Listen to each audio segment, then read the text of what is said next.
አላህን የምትፈሩ ከሆነ በአላህ የምታምኑ ከሆነ እነኚህ ልጆች ሂዱና ፎሎዋችሁን አንሱ። ይሄንን ብልግና የሚያስተምሩትን ማህበረሰቡ እንዲወድቅ ከወደቀበት እንዳይነሳ ያስተማሩ ያሉትን ልጆች አንፎሎ አድርጓቸው፣ ብሎክ አድርጓቸው። አንድና ሁለት ሰው አይደለም ሙኻጠባ ያደረኩ ያለሁት ቲክቶክ ላይ ያላችሁ ወንድሞቼና እህቶቼ አላህ ፊት እንመሰካከራለን። አላህ ፊት መሰክርባችኋለሁ፣ ተመሰክሩብኛላችሁ። እነኚህ ብልግና የሚያስተምሩትን ከፕል ምናምን እያሉ ሴትና ወንድ ሆነው መተው የሙስሊም ማህበረሰብ ነብዩ ሰለላሁ ዐለይሂ ወሰለም የዚናን ክፋት ያስተማሩትን إن الذين يحبون أن تشيع الفاحشة في الذين آمنوا لهم عذاب أليم في الدنيا والآخرة نبي الله سبحانه وتعالى بقرآن سيناجر مدفو تكبارات زناني مساسلو مدفو تكبارات يا مسلم ማህበረሰብ ውስጥ እንዲንሰራፋ በደንብ እንዲስፋፋ የሚሰሩ ሰዎች ቲክቶክ ላይም ይሁን ፌስቡክ ላይም ይሁን መሬት ላይም ይሁን ይሄን ነገር ፕሮሞት ያደረጉ ፈንኮ እየሰሩ ነው፣ ቀልድ እየሰሩ ነው። ቀልድ ጠፍቶ ነው አሁን በሐራም ነገር ቀልድ የሚቀለድ? በሃይማኖት ቀልድ የሚቀለደው ቀልድ ጠፍቶ ነው? እነኚህ ነገር የሚሰሩ ሰዎች ለሁም عذاب أليم في الدنيا والآخرة በዱንያም በአኺራም አሳማሚ ቅጣት አለላቸው ብሏል። የዱንያውን በጭንቀቱ ታገኙታላችሁ፣ የአኺራውን ደግሞ ሁላችንም እንመሰካከራለን።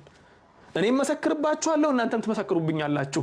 አላህን የምትፈሩ ከሆነ በላ ኢላሃ ኢላላህ ሙሐመዱር ረሱሉላህ የምታምኑ ከሆነ ይሄንን ድምጼን የሰማችሁ ወንድሞቼና እህቶቼ፣ ይሄንን ቪዲዮን ያያችሁ ወንድሞቼና እህቶቼ እነኚህን ፈሳድን የሚያስፋፉ ሰዎችን አንፎሎው ብሎክ አድርጓቸው።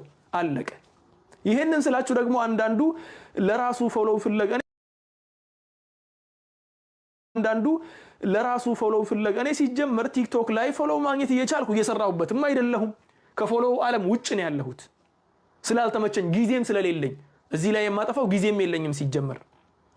ዛሬ ግን የደረስንበት ሁኔታ አሳዘነኝ በጣም። ለምን? ለቀጣዩ ትውልድ እናንተ ልጆች ነው ያሳዘነኝ ያለው።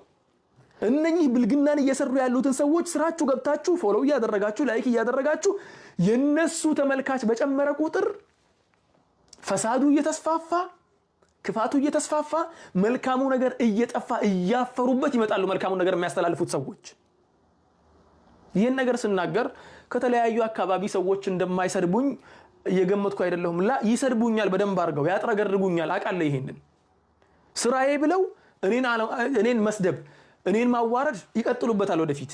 እፈልገዋለሁ ግን በአላህ መንገድ ላይ ስለሚያገኘኝ ይሄ ነገር። ይሄንን ስል ደግሞ ተጨማሪው ነገር እየተሳሳትኩ አይደለሁም፣ መጥፎ ነገር እየሰራሁ አይደለሁም፣ حرام ውስጥ አልወድቅም እያልኩ አይደለሁም። ላ እሰራለሁ፣ እንደ ሰው እሳሳታለሁ፣ መጥፎ ነገር እሰራለሁ። ስሰራ ግን እያፈርኩ ነው፣ ተደብቄን ያን ነገር ማድረገው አላህ ይቅር ይበለኝ እያልኩ ወደ አላህ ተውበት እየተመለስኩ ራሴን እየያዝኩ ነው። በፊት መጥፎ ነገር ሲሰራ ሰው ያፍራል። ብልግናን የምትሰራ ሴት ታፍራለች በፊት። አሁን ግን ቲክቶክ ላይ ፕሮሞት ተደርጋ ስንት ሚሊዮን ፎሎወር አላት። ባለጌ ስለሆነች ስለተጨማለቀች ብልግናን ስላስፋፋች ከወንድ ልጅ ጋር ስለዘለለች ፕሮሞት ተደረግና በሚሊዮኖች ፎሎወር ታገኛለች። እሷ በሚሊዮን ፎሎወር ማግኘት ብቻ እኮ አይደለም ክፋቱ፣ ያንኑ ያክል ትናንሽ ህፃኖች እሷን አርአያ አድርገው ያድጋሉ።